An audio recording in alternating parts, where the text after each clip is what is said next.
बिस्मिल्लाहिर्रहमानिर्रहीम। अस्सलाम वालेकुम स्टूडेंट्स। लास्ट हमने चैप्टर नंबर 2 कंप्लीट कर लिया था, ठीक है जी। So today will start chapter number 3।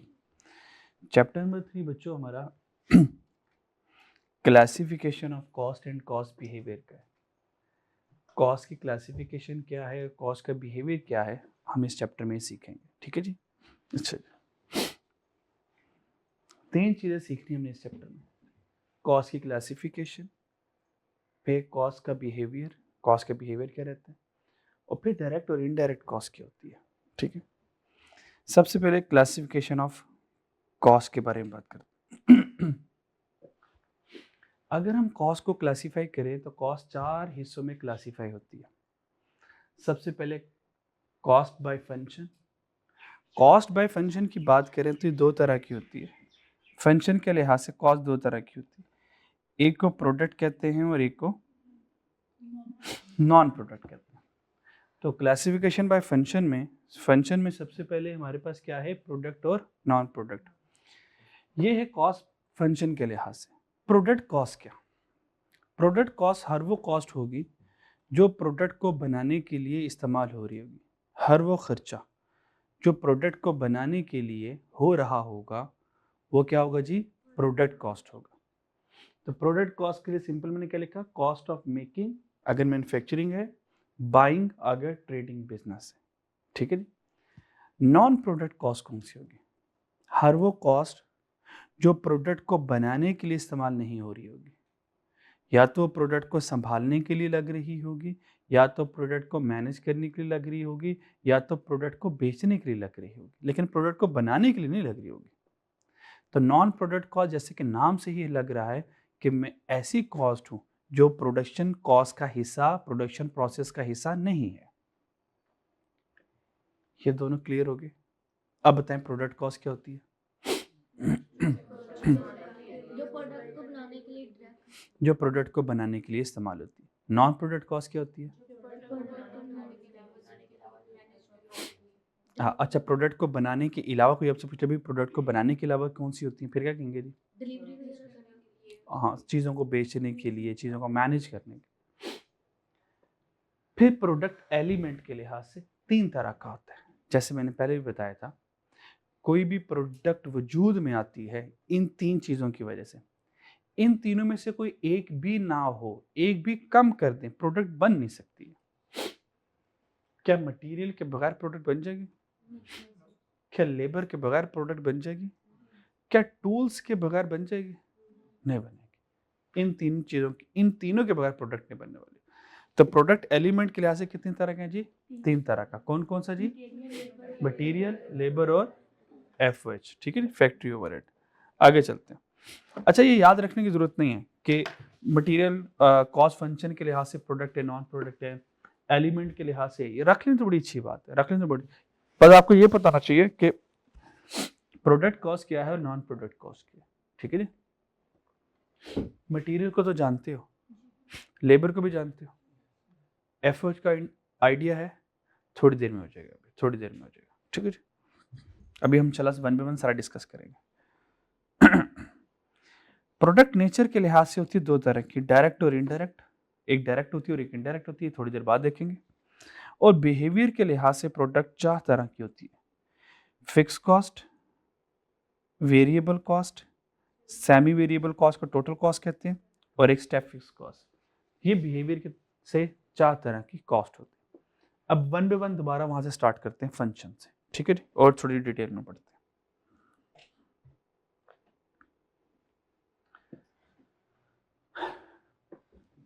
Total cost of organisation, या टोटल कॉस्ट ऑफ ऑर्गेनाइजेशन कर ले, या टोटल कॉस्ट ऑफ प्रोडक्ट कर ले। प्रोडक्ट की टोटल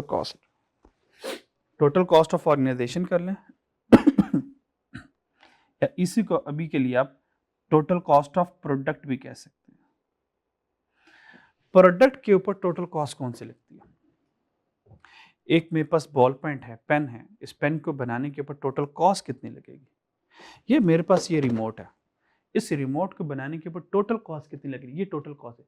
इस रिमोट को बनाने के लिए इसमें कुछ प्रोडक्ट कॉस्ट होगी और कुछ नॉन प्रोडक्ट कॉस्ट होगी। तो अगर प्रोडक्ट को और नॉन प्रोडक्ट को दोनों को ऐड कर दूं, दोनों को क्या कर दूं जी, ऐड कर दूं, तो कौन सी कॉस्ट बन जाएगी, total cost of a product, उस प्रोडक्ट की टोटल कॉस्ट बन जाएगी, उस प्रोडक्ट की टोटल कॉस्ट बन जाएगी।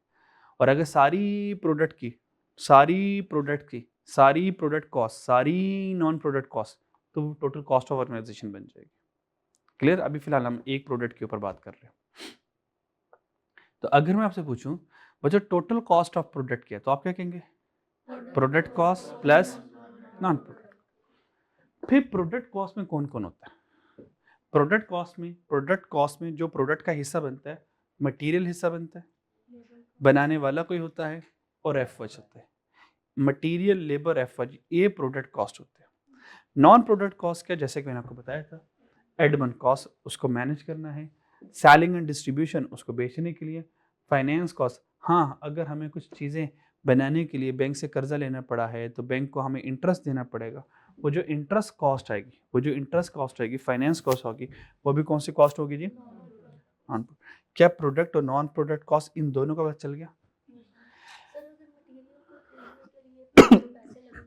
डायरेक्ट कॉस्ट, मटेरियल के ऊपर जो खर्चा आएगा, इसको खरीदने का खर्चा, फिर इसको किसी गाड़ी में लेकर आ रहे होंगे ना, अगर ज़्यादा मटेरियल है, कोई हमने वैन कराई होगी तो वैन वाले का भी 1000 रुपये कराया, तो 1000 रुपये भी इसके अंदर ऐड करूँगा।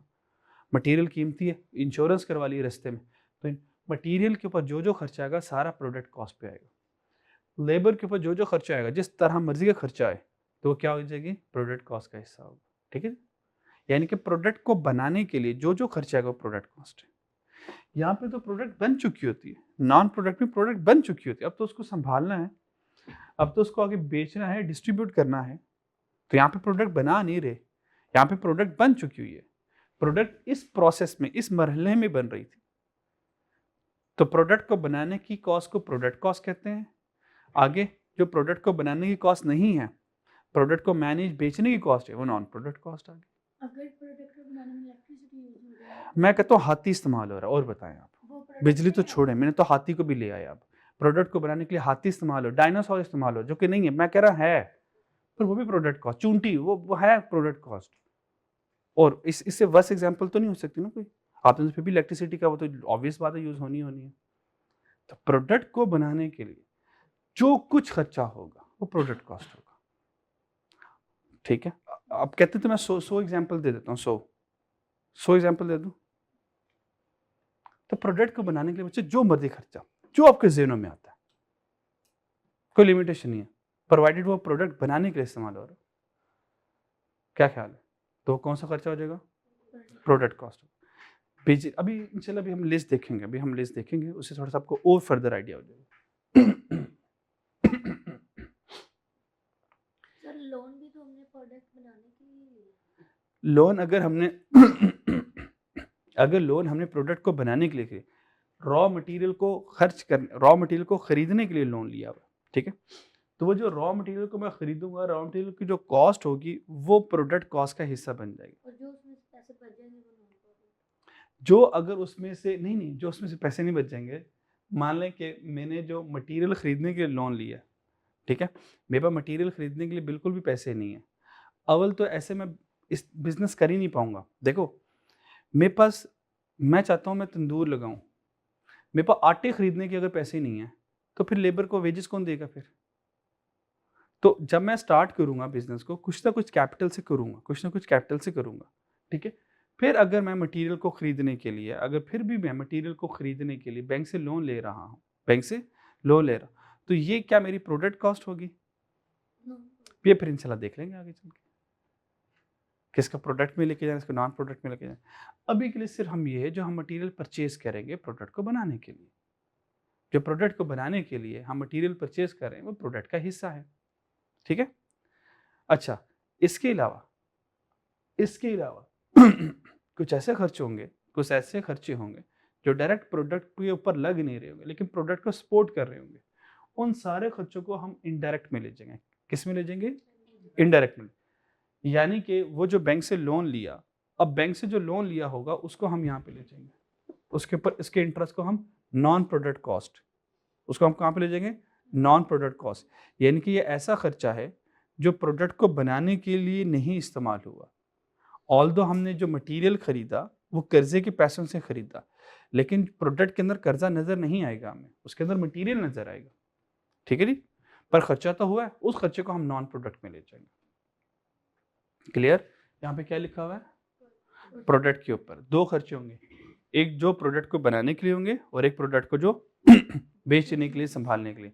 तो जो हमने मटेरियल उधार के पैसों से लिया हुआ उसके ऊपर इंटरेस्ट पड़ रहा होगा, वो इंटरेस्ट वाला खर्चा तो है, किसकी वजह से हुआ? मटेरियल को खरीदने की वजह से हुआ। लेकिन क्या वो खर्चा जो है, जो इंटरेस्ट जो है, वो हमें मटेरियल में नजर आ रहा है? बिल्कुल नजर नहीं आ रहा, उसको हम नॉन प्रोडक्ट में ले जाएंगे। प्रोडक्ट में सिर्फ ये तीन आएंगे, इसके अलावा किसी को यहाँ पे आने की इजाजत नहीं है।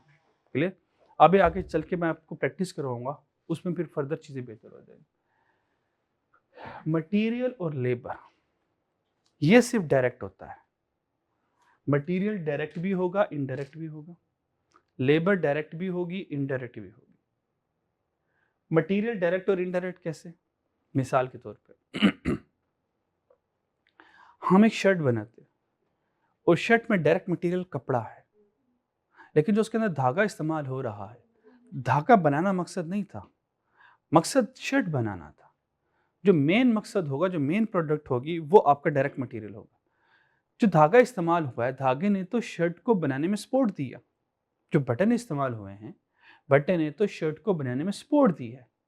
इसके अलावा कोई और इंग्रेडिएंट इस्तेमाल हुआ है, उसने शर्ट को बनाने में सपोर्ट दी है। तो मेन मटेरियल कौन होगा? कपड़ा होगा, वो डायरेक्ट मटेरियल होगा। तो बटन, धागे वगैरह जो होंगे वो इनडायरेक्ट मटेरियल होगा। अब इसके ऊपर फर्दर हम देखेंगे, प्रैक्टिस कराऊंगा अभी। डायरेक्ट लेबर क्या? लेबर भी दो तरह की, एक डायरेक्ट और एक इनडायरेक्ट। डायरेक्ट लेबर क्या? वो जो टेलर होगा ना, वो जो टेलर होगा, वो शर्ट सी रहा होगा। हाँ, वो जो उसने हेल्पर रखा है, छोटा रखा होगा ना, पहले छोटे नल की मैच करा दे, ये करा दे, सुई ले आ जाके, ठीक है जी, ये चीज मुझे पकड़ा दे, कैंची पकड़ा दे मुझे, वो जो छोटा होगा वो क्या होगा? वो इनडायरेक्ट लेबर होगा। समझ लगी? एफओएच हमेशा इनडायरेक्ट होगी। क्यों? जो हम शर्ट बनाते हैं, इस शर्ट के अंदर आपको बिजली नजर आती है? बिजली नजर नहीं आएगी। सुपरवाइजर की सैलरी नजर आ रही होगी, और मशीनों की रिपेयरिंग या मेंटेनेंस शर्ट के अंदर नजर आ रही होगी? नहीं। इसका मतलब जो एफएच होते हैं, ये डायरेक्ट प्रोडक्ट का हिस्सा नहीं बनते, ये इनडायरेक्ट प्रोडक्ट का हिस्सा बनते हैं। तो एफएच सारे कौन से होंगे? इनडायरेक्ट होंगे। तो फिर यहां से हमने सीखा सिर्फ दो खर्चे डायरेक्ट होते हैं, एक डायरेक्ट मटेरियल और एक डायरेक्ट लेबर। मटेरियल में इनडायरेक्ट भी हो सकता है, लेबर में भी इनडायरेक्ट हो सकता है, एफओएच होता ही इनडायरेक्ट है। तो प्रोडक्ट के अंदर कुछ डायरेक्ट होंगे, कुछ इनडायरेक्ट होंगे। डायरेक्ट कौन कौन होंगे? मटेरियल और लेबर। क्या एफओएच डायरेक्ट हो सकता है? अगर हो सकता है तो मुझे बताओ, शर्ट के अंदर एफओएच कहाँ नजर आ रहा है? शर्ट के अंदर आपको कपड़ा नजर आ रहा होगा, नजर आता है शर्ट के अंदर कपड़ा, वो डायरेक्ट है। आपको बनाने वाला भी नजर आता होगा, इसको किसी ना किसी ने तो बनाया, इसको किसी ना किसी ने तो कट किया, किसी ना किसी ने स्टिच तो किया है, तो लेबर की फीलिंग भी आती है। बात समझ आ रही है? अच्छा, ये जो इनडायरेक्ट खर्चे होते हैं, ये सारे ये जो एफओएच नॉन प्रोडक्ट होते हैं, सारे कौन से होते हैं? इनडायरेक्ट। हमें शर्ट के अंदर बेचने की कॉस्ट नजर आती है? नहीं। हमें एडमिन कॉस्ट शर्ट के अंदर नजर आती है? नहीं। हमें फाइनेंस कॉस्ट नजर आती है? नहीं। ये सारे इनडायरेक्ट कॉस्ट। जानते हो कोई मसला? अभी फर्दर इनको मैं और एक्सप्लेन करता हूँ। एक एग्जांपल लेते हैं अब। उससे पहले एक नोट पढ़ लेते हैं। Direct material, direct labour, direct expense. ये डायरेक्ट एक्सपेंस कभी कभार हमारी जिंदगी में आता है, नॉर्मली ये नहीं आता। नॉर्मली डायरेक्ट मटेरियल होता है और डायरेक्ट लेबर, बस ये कभी कभार आता है। 100 में से 5% शायद आ जाए। सारे डायरेक्ट खर्चों को अगर मैं जमा करूं, इनको कहते हैं मेन कॉस्ट, ये प्राइम कॉस्ट होती है। ये कौन सी होती है? और यही हमारा वर्क इन प्रोसेस होता है। वर्क इन प्रोसेस का मतलब ये है कि इन्होंने आगे प्रोसेस होना होता है फिनिश गुड में कन्वर्ट होने के लिए। अगर मैं सारे डायरेक्ट खर्चों को ऐड कर लूं, direct material, direct labour, direct expense, सारों को ऐड कर लूं, तो क्या बन जाएगा? Prime cost. ये हमारी प्राइम कॉस्ट होती है, यानी कि मेन कॉस्ट प्रोडक्ट के अंदर ये होती है। क्या ख्याल है? आप कोई प्रोडक्ट खरीदोगे, उसके अंदर कपड़ा चेक करोगे, क्या ख्याल है? ऐसे ही है? या ये चेक करेंगे कि भाई इसके अंदर कितनी मशीन इस्तेमाल हुई है, कितनी बिजली इस्तेमाल हुई है, इसको बनाने का क्या खर्चा होगा, ये चेक करेंगे हम? नहीं। हम डायरेक्ट हम देखेंगे, अच्छा इसके ऊपर मटेरियल, कपड़ा कितने का लगा हुआ है, लेबर ने इसकी स्टिचिंग कितनी ली है, बस ये 2 चीज़ देखेंगे। तो डायरेक्ट खर्चे जितने होंगे वो हमारे क्या कहलाएगी, प्राइम कॉस्ट कहलाएगी। तो बताएं प्राइम कॉस्ट क्या होती है? डायरेक्ट मटेरियल और direct labour. Direct material, direct labour और डायरेक्ट एक्सपेंस। अच्छा, और अगर कभी डायरेक्ट एक्सपेंस ना आए तो डायरेक्ट मटेरियल, डायरेक्ट लेबर ही आपकी क्या बन जाएगी, प्राइम कॉस्ट बन जाएगी। जी, ये डायरेक्ट एक्सपेंस। डायरेक्ट एक्सपेंस क्या है? डायरेक्ट एक्सपेंस का मतलब फॉर एग्जांपल हम एक ब्रांड वाले टेलर बनना चाहते हो और मैं चाहता हूँ मैं किसी ब्रांड का नेम यूज़ कर लूँ और उसके नाम से कपड़े स्टिच करके बेचूँ ताकि मुझे कपड़े बेचने में आसानी हो। मैंने क्या किया, उससे एक राइट ले लिया, एक उससे लाइसेंस ले लिया। जब तक वो लाइसेंस मेरे पास है मैं उस ब्रांड का नाम यूज़ कर सकता हूँ, और जब लाइसेंस नहीं तो मैं वो काम ही नहीं कर सकता। डायरेक्ट एक्सपेंस वो होता है जो प्रोडक्ट को बनाने के लिए डायरेक्ट खर्चा आ रहा हो। इसका मतलब वो जो लाइसेंस है, वो जो लाइसेंस मुझे मेरे पास है वो डायरेक्ट एक्सपेंस है। वो क्या है जी? डायरेक्ट एक्सपेंस है। उसके बगैर तो मैं बिजनेस कर ही नहीं सकता, उसके बगैर तो मैं प्रोडक्ट बना ही नहीं सकता। तो ये जो लाइसेंस होगा ये हमारा डायरेक्ट एक्सपेंस में जाएगा, क्योंकि इसके बगैर तो मैं कारोबार ही नहीं कर सकता, बिजनेस ही नहीं कर सकता। इसी तरह अगर मैंने फ्रेंचाइज खरीदी है और फ्रेंचाइज खरीदने के बाद मुझे रॉयल्टी पे करनी होती है, जब तक रॉयल्टी पे करता रहूंगा तब तक उस मेन बिजनेस का नाम यूज करता रहूंगा। तो रॉयल्टी क्या है? ये बिजनेस को करने का मेन ये डायरेक्ट एक्सपेंस है। क्या जो मैं रॉयल्टी पे कर रहा हूँ मटीरियल है? क्या रॉयल्टी एक लेबर है? एक खर्चा है। क्या इनडायरेक्ट खर्चा है? ये डायरेक्ट खर्चा है प्रोडक्ट को, क्योंकि ये करेंगे तो आगे प्रोडक्ट को बनाने की इजाजत मिलनी है। बात समझ लगी? अच्छा सारे इनडायरेक्ट मटेरियल, इनडायरेक्ट लेबर और इनडायरेक्ट को एफएच कहते हैं। ये मैं आपको पहले बता दिया, एफएच होता ही इनडायरेक्ट है। तो अगर मैं पूछूं एफएच में क्या क्या है, एफएच में कौन कौन लोग रहते हैं, आप कहेंगे इनडायरेक्ट मटेरियल रहता है, इनडायरेक्ट लेबर रहता है और सारे के सारे जो है इनडायरेक्ट एक्सपेंसेस रहते हैं। ये 3 लोग एफएच में रहते हैं। ऑल मटेरियल का मतलब क्या है? जिसमें डायरेक्ट और इनडायरेक्ट दोनों। सारा मटेरियल, सारा लेबर, सारा एफएच, ये तो प्रोडक्ट कॉस्ट है जिसमें मटेरियल, लेबर, एफएच लगता है। मेरे पास समझ लगी?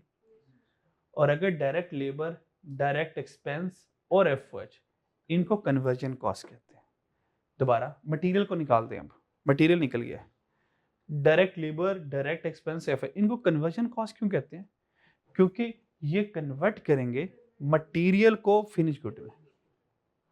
मटेरियल को फिनिश गुड में कौन कन्वर्ट करता है? लेबर और एक्सपेंस और एफओएच। इसलिए इनको क्या नाम है? तो क्या थोड़ा सा याद रह सकता है? अगर direct material, direct labour, direct expense जो है प्राइम कॉस्ट, अगर इसमें से मटेरियल निकाल दो तो कन्वर्जन, इसमें से मटेरियल निकाल दो कन्वर्जन कॉस्ट, इसी को इनडायरेक्ट कर दो तो एफओएच, और डायरेक्ट और इनडायरेक्ट दोनों आ जाए तो प्रोडक्ट कॉस्ट बन जाती है। क्या ये याद रहेगा? जरूरी है, ये एग्जाम में आएंगे, एमसीक्यूज में आएंगे, ठीक है। अच्छा जी, फैक्ट्री नहीं बनाई हुई मैंने। Factory factory factory chapter number 4 में देख के हूँ मैं ज़रा, यहाँ पे भी है नहीं है, वरना ये सारा कुछ मैंने फैक्ट्री से समझाया होता है। चले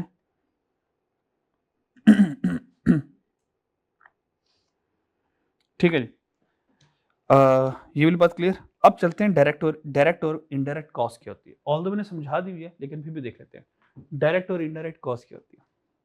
सोफा देख रहे हो?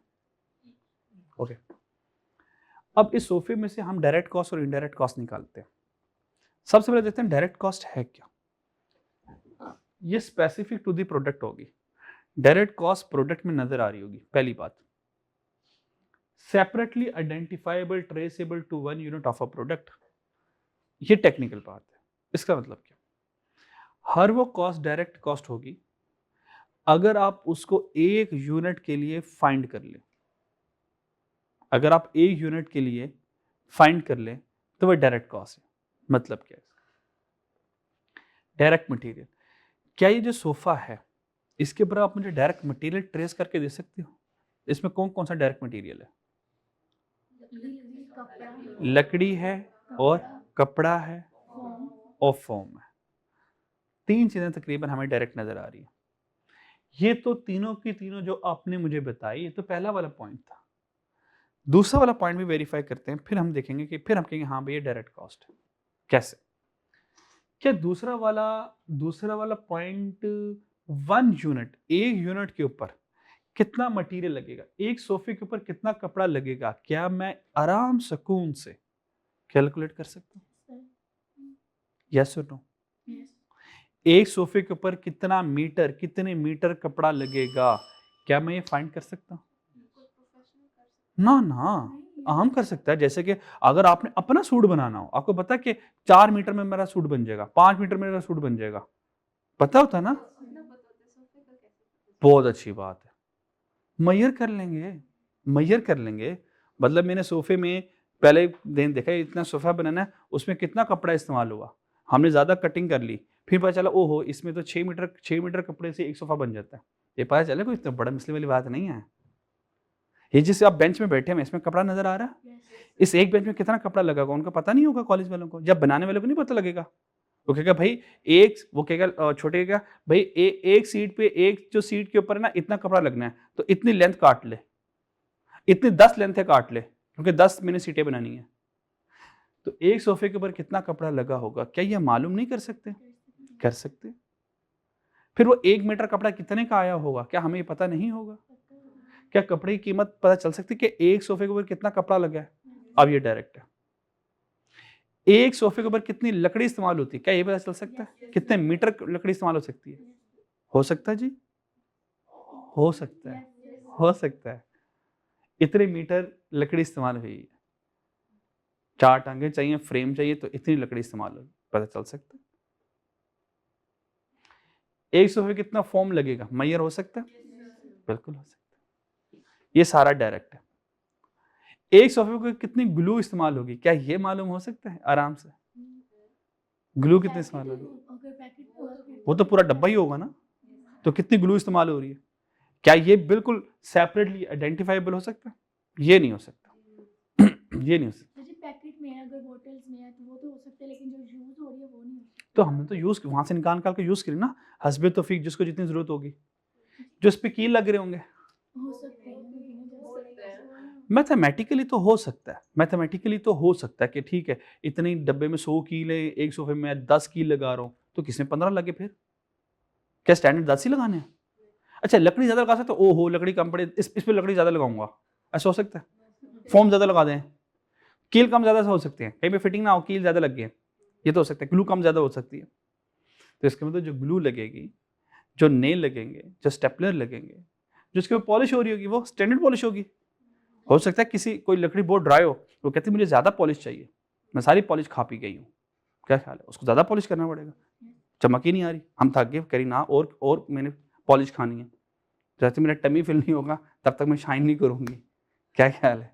ठीक है, मान ही नहीं रही, तो और पॉलिश करते करते वो डबल पॉलिश लग गई उसके ऊपर, पॉसिबल है? ठीक है जी। क्या लकड़ी भी ज्यादा लग सकती है?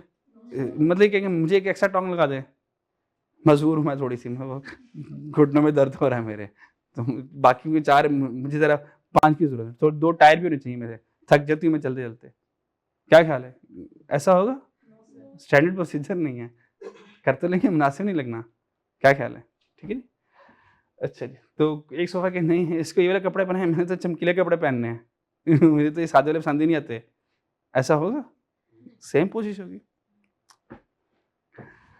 क्या डायरेक्ट मटेरियल डन? तो डायरेक्ट मटेरियल की एग्जांपल बच्चों क्या दी हमने जी?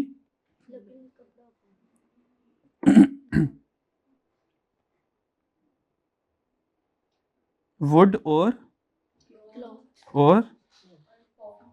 फोम, फोन हो गया ये तो। और इनडायरेक्ट मटेरियल के बच्चों क्या एग्जांपल दी थी? कील, ग्लू और स्टेपलर्स, थ्रेड वगैरह जो आ जाएगा, और पॉलिश वगैरह जो आ जाएगा। ठीक है जी। और डायरेक्ट मटेरियल को तो, डायरेक्ट लेबर को तो जानते हो कौन है जी डायरेक्ट लेबर जी? और इनडायरेक्ट लेबर कौन है जी? छोटू, छोटू सही है। और उसके बाद सारे के सारे फैक्ट्री एक्सपेंसेस तो आपको पता है वो इनडायरेक्ट होते हैं एफर्ट यहाँ पर। क्या डायरेक्ट और इनडायरेक्ट डन हो गया बच्चों? ठीक है जी। अब आपने क्या करना है, ये कोई 25 सवाल होंगे, कितने सवाल होंगे जी? 25 सवाल होंगे। इन 25 क्वेश्चन में आपने ये आइडेंटिफाई करना है प्रोडक्ट और नॉन प्रोडक्ट, इनमें से प्रोडक्ट कॉस्ट कौन है और नॉन प्रोडक्ट कॉस्ट कौन है। पहले ये आइडेंटिफाई करना है, फिर ये आइडेंटिफाई करना है कि वो जो प्रोडक्ट और नॉन प्रोडक्ट है वो मटेरियल है, वो मटेरियल है, लेबर है, इमटेरियल कोई वर्ड नहीं होता, मटेरियल होगा डायरेक्ट या इनडायरेक्ट। अपनी तरह से सब्जेक्ट में इंट्रोड्यूस कराई जाए कि हमने तो आज क्लास में मटेरियल पढ़ा, कहते हाँ वाह, आज तक हमें 10 साल हो गए, हमने तो कभी नहीं पढ़ा। आपको लगता है कोई अच्छे टीचर पढ़ाते होंगे जिन्होंने इमटेरियल भी पढ़ा दिया है। ठीक है जी, FP1 में इमटेरियल है। हाँ वो इमटेरियल का कॉन्सेप्ट है, मटीरियलिटी कॉन्सेप्ट है, असल में वो अकाउंटिंग प्रिंसिपल है, वो मटीरियलिटी कॉन्सेप्ट। अच्छा वो अलग चीज़ है ना, मटीरियलिटी कॉन्सेप्ट अलग है। ठीक है, तो यहाँ पे संभाल लेंगे जी, कल इंशाल्लाह इसके ऊपर काम करेंगे। अल्लाह हाफ़िज़। तो